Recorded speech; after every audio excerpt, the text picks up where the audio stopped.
This is the week people waste money by guessing. The iPhone 17e rumor cycle is loud enough to make buying now feel risky and waiting feel safe.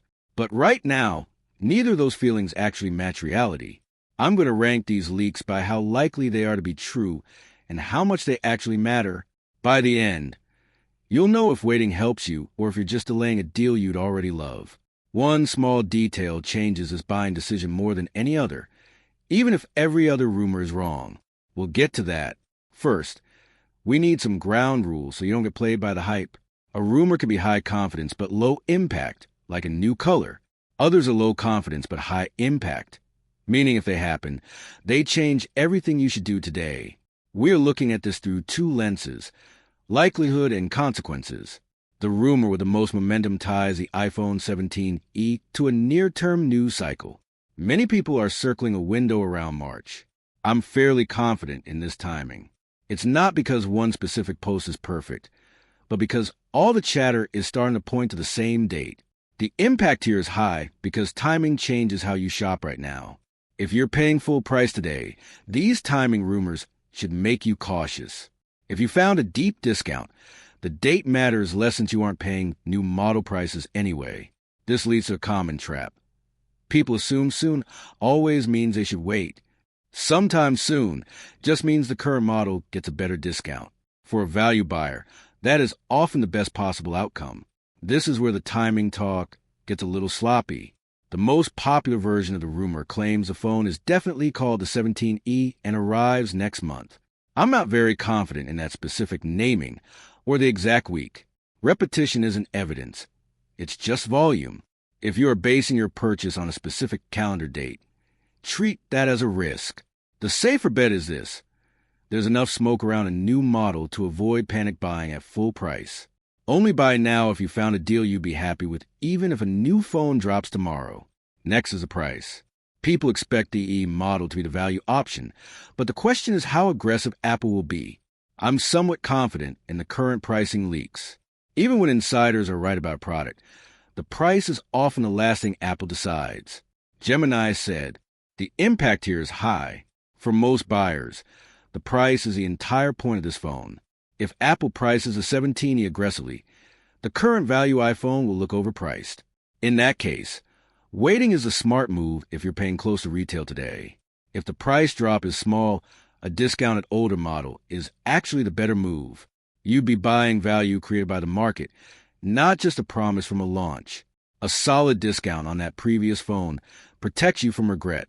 Even if a new model arrives, you've already secured the savings you were looking for. If you pay full price right now, you are essentially buying uncertainty." Next are the display and design changes. I'm only somewhat confident in these specific claims right now. These details often leak early, but they get messy. People often mix up specs from different models and report them as facts. The impact of a design change is higher than you might think. A phone that looks like the newer generation holds its resale value much better. If you keep your hardware for 5 years, the look doesn't matter much. But if you trade in every year or two, that design update is a major factor. A tiny design shift can break case compatibility. New materials can also change how the phone handles repairs or daily wear. One ecosystem feature can change every single thing you use with your phone. There are two big rumors here: magnetic accessories and system-level AI. I'm not sure, but I'm leaning toward Apple adding magnetic accessory support. The impact is high because it changes daily convenience, from car mounts to chargers. If you already own a stack of compatible accessories, this detail matters more than the processor. I'm somewhat confident about new AI features, though the details are still vague. We don't know if this value model gets a full experience or just a few headline tools. The impact of AI is medium to high, depending on what Apple restricts. But honestly, most people buy this model for value, not for the most advanced AI on the market. Next is performance.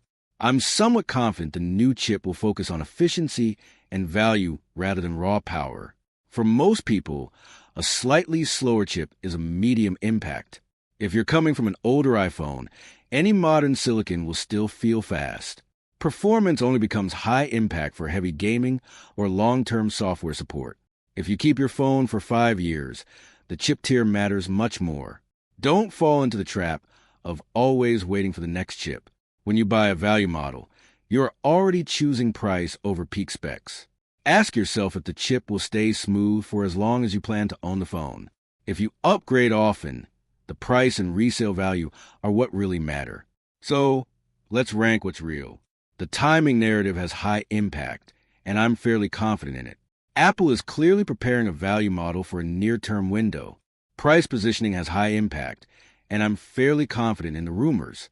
This is what determines if waiting actually pays off. Design and display shifts have medium to high impact. I'm somewhat confident here, mostly because these changes affect resale value and accessory compatibility. The performance tier is medium impact, and I'm somewhat confident in the leaks. This only matters if you're a heavy user. Ecosystem features, like magnetic accessory support, have high impact, but I'm not very confident they'll happen. If it's real, it changes how you use the phone every day, but it's not a lock. Now, here's a rumor that flips the decision the most. It's the ecosystem story, specifically whether the 17E fits the accessories you already use. If you buy a discounted 16E now, but the 17E launches with better accessory support and a future-proof feel, you'll regret it. That regret isn't about speed. It's about living with small daily frustrations. But if the 17E is just a minor spec bump with a new price tag, the person who bought a discounted 16E wins. They got the value without the waiting tax. The decision comes down to one question. Do you need a phone right now, or do you want the best possible value? If you aren't locked into a specific deal and your current phone works, my advice is to wait. I'm not saying the 17E is guaranteed for March, but the mix of timing rumors and pricing uncertainty means buying at full price today is a major regret risk. Waiting protects you from paying today's high price for yesterday's technology. There is one big exception. If you can find a massive discount on a 16E right now, buy it. I'm talking about a deal so good that you'd still feel happy even if a new model launched next week. This is the right move if you're coming from a very old phone and just want a reliable camera and battery, without worrying about the latest accessories. Two things would change my mind. First, a leak confirming a March launch with aggressive pricing. That would make waiting the smart move for everyone. Second, a reliable sign that the 17E adds a major ecosystem upgrade, like a change to how chargers or mounts work. That makes waiting worth it even if the price stays the same. Until those things happen, ignore the confirmed claims. Make your move based on the only thing you can control, whether the deal in front of you is actually good. Tomorrow, I'm doing a reality check on what these leaks mean for your specific situation.